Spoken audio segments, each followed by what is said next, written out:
Para as empresas consideradas nativas digitais, na grande maioria das vezes, a elaboração de uma estratégia baseada em dados nasce como parte do seu business plan, onde componentes importantes para a elaboração de uma arquitetura de referência são partes intrínsecas do negócio.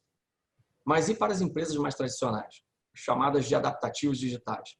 Pode ser considerado uma tarefa simples iniciar a transformação digital tendo que adequar novos modelos de negócio ao legado? Bom, voltamos com a sequência do tema A Força do Metadado, agora com o convidado Diego Ramos da Globo, que nos ajudará a entender a importância e a complexidade da adaptação a uma jornada de dados. Diego Ramos é o Head de Arquitetura de Tecnologia da Globo e tem o desafio de desenhar uma visão de futuro para o ecossistema de tecnologia alinhada aos desafios do negócio. Diego, muito obrigado pela tua participação. Obrigado, Fábio. É um prazer estar aqui com vocês. Bacana. Diego, vamos começar esse nosso papo aqui. Eu queria até começar relembrando um pouquinho a pergunta da minha introdução, né? Se para as empresas de mídia mais tradicionais, podemos considerar como uma tarefa simples aí adequar as novas plataformas ao legado existente? Bom, Fábio, essa é uma pergunta muito boa, né? Porque não é uma tarefa simples, né? A gente tem aí um desafio enorme para fazer essa visão integrada de metadados. É uma coisa que as empresas de mídia e entretenimento, né, normalmente têm um monte de informação e essa informação ela fica fragmentada através de diferentes sistemas, departamentos e times, né? É uma informação que fica quase que cilada, né? E isso acaba resultando numa duplicação, algumas vezes, do mesmo dado, e fica muito difícil ter uma visão única e acurada desse dado, né? O grande ponto para conseguir minimizar esse impacto é aceitar que no meu universo fragmentado, eu vou ter ali uma especialização de metadados, né? Cada fornecedor, cada enriquecedor desse metadado vai ter ali um seu papel relevante na cadeia e buscar ali uma visão e uma estratégia consolidada desse metadado, né? Uma estratégia que eu consiga entregar uma visibilidade desse metadado sem silos, sem visão departamental e que ele seja uma fonte que gere uma visão 360 graus desse metadado de conteúdo. Independente da área de negócio, eu pegar o best of the breed, né? Pegar o que melhor vem de uma área de produção de conteúdo, de uma área de pós-produção, de uma área já de distribuição e conseguir alimentar nessa visão mais integrada. E com isso, né, eu imagino, Diego, que novos processos deverão surgir, novos fluxos deverão surgir, porque o que acontece na ponta, né, o que deve estar acontecendo lá na ponta da plataforma, muitas vezes está tendo que ser revisitado lá na origem da informação,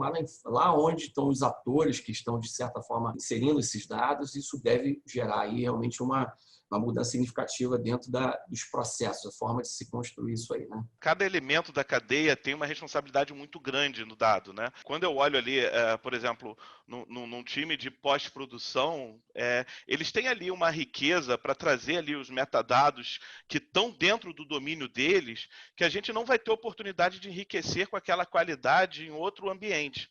Por isso que, mais uma vez, eu reforço a visão de uma estratégia integrada de metadado. Eu preciso aproveitar aquele know-how, aquele expertise, para depois, numa visão 360, pegar aquele dado com uma super qualidade e gerar valor para o negócio dele. Mas, Diego, assim, olhando para a cadeia produtiva, naqueles processos que você estava falando, e em especial agora, nesse momento que a gente vive de uma situação onde a busca pela eficiência operacional e uma questão mesmo de você realmente tornar os processos mais eficientes, há oportunidades da gente olhar como o dado é tratado, como se dá a operação desse dado dentro da cadeia e a gente achar formas da gente realmente ter mais eficiência nessa inserção desse metadado? Veio um movimento muito forte, né, do todo o mercado para usar mais AI, usar mais machine learning. É curioso até que a gente olha alguns cases, né, de mercado, como empresas como Netflix, a própria HBO Max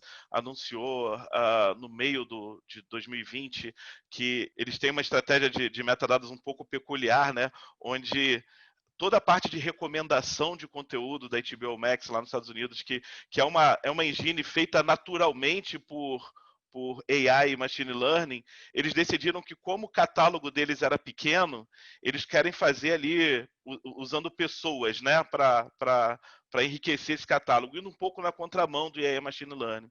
Eu acho que a reflexão que a gente tem que fazer aqui é que, sim, eu tenho que aumentar a eficiência da minha esteira.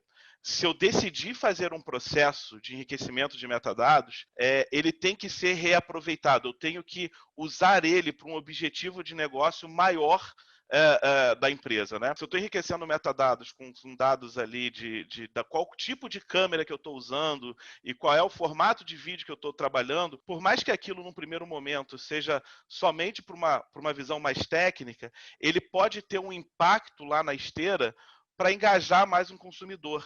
Eu posso usar esse metadado para pegar um cara que goste pra caramba de uma câmera específica e ele passe a buscar o meu conteúdo através dessa câmera. Então, como eu quero capitalizar esse cara, eu preciso ter essa visão integrada e repensar bastante os meus processos, né? E que ele seja bem feito, né? Eu invista na qualidade do primeiro dado e não tenha que ficar retrabalhando ele à frente da esteira. E sobre o uso de Machine Learning, explorar ao máximo essa possibilidade, mas sempre tendo em mente que é um trade-off, né? Eu tenho cenários onde isso encaixa perfeitamente, eu tenho cenários onde ainda pessoas fazem de uma forma mais eficiente. Então, na verdade, o conteúdo passa a ter uma relevância ainda maior, né? E aí, quando a gente olha isso sob o ponto de vista da esteira aonde esse asset ele percorre, quando a gente faz essa mesma análise para o dado, seria correto a gente pensar que dentro de uma estratégia de D2C, por exemplo, né, Direct Consumer, a estratégia que é levada em consideração, ela passa a ter que olhar também a origem da informação, a origem desse dado, aonde ele de fato começa, e se a gente analisando por esse prisma, isso a gente poderia levar em consideração que numa esteira de produção de conteúdo, isso se dá lá na captação, isso se dá lá no REC da câmera. Todo metadado que envolve um conteúdo é relevante para a gente captar valor para o nosso negócio, né? A gente vê, por exemplo, um grande consumo de metadados que eu confesso para você que eu jamais achei que seriam consumidos, como tipo de câmera, tipo de lente usada numa gravação. Mas hoje você tem um público que está super exigente, que se ele gosta de uma lente específica, ele gosta de um diretor que usa determinados processos de uma produção, ele quer buscar aquele conteúdo, ele quer ter esse conteúdo disponibilizado de uma maneira assertiva e rápida. Desde o início da cadeia de produção, o menor detalhe que seja sobre um conteúdo, ele pode e provavelmente será usado para engajar o consumo lá no final da esteira e principalmente ajudar a empresa de mídia a tomar decisões em cima desses conteúdos, né? Se eu consigo alimentar esse metadado lá da origem, de um detalhamento super técnico da esteira de produção de conteúdo e está disponibilizando isso para o meu consumidor final, eu estou enriquecendo o meu produto e eu estou aumentando o engajamento dele. Então, acredito que isso é um foundation de uma estratégia consolidada de metadados. Olhando sobre a ótica de negócio e de outras oportunidades que a gente pode ter, você acredita que há outras a serem exploradas através do uso inteligente do dado, por exemplo, que é o acervo? Você acredita que uma estratégia de cloudification, uma estratégia de cloudification, ela tem dentro da sua oferta o que a gente chama de componentização, né?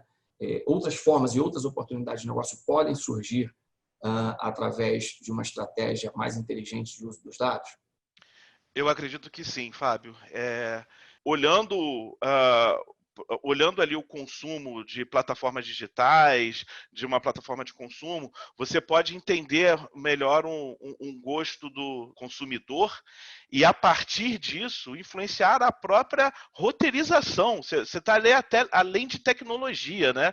Então, você consegue olhar para dados analíticos, por exemplo, vamos pegar aqui um exemplo, né? Que é o teu público gosta de cenas de séries que começam com uma cena de ação mais impactante, ou que o final de um episódio de uma série deixe ali algum gancho, né, para que você queira assistir o episódio seguinte, ou então que quando você faz alguma ação mais familiar numa série, você tem ali um engajamento maior, ou coisas mais técnicas, como a colorimetria de uma série agrada mais do que outra.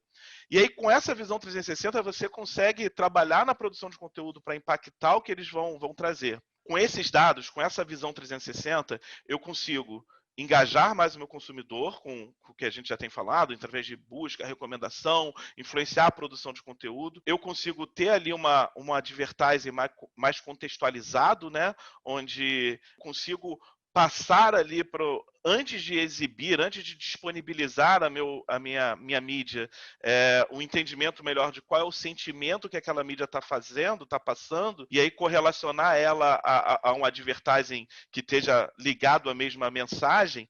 Mas eu consigo extrapolar isso também. Por exemplo, eu consigo, tendo esse retorno do meu consumidor, entender qual é o tipo de mídia que ele gosta e olhar para o meu acervo e começar a utilizar ele com coisas que talvez não tivessem ali de frente para mim, né? Então eu posso entender que o meu consumidor gosta pra caramba de ver uma mídia que estava no meu acervo lá escondida num canto, que sem esses dados, sem essa inteligência, eu jamais priorizaria ela. E aí eu consigo utilizar o meu acervo para rentabilizá-lo de uma maneira mais assertiva, mais impactante para o negócio. Então, ter essa visão do tipo de conteúdo, onde eu consigo classificá-lo melhor, entendê-lo melhor, somada a ter uma experiência do consumidor, do que ele gosta desse meu conteúdo que está bem identificado, eu consigo alavancar diferentes iniciativas de negócio que têm um impacto imediato para a empresa. Muito obrigado, Diego, por ter participado da 7 Experience Academy. Obrigado, Fábio. Agradeço o convite. Foi uma experiência fantástica. Agradeço a você, a 7.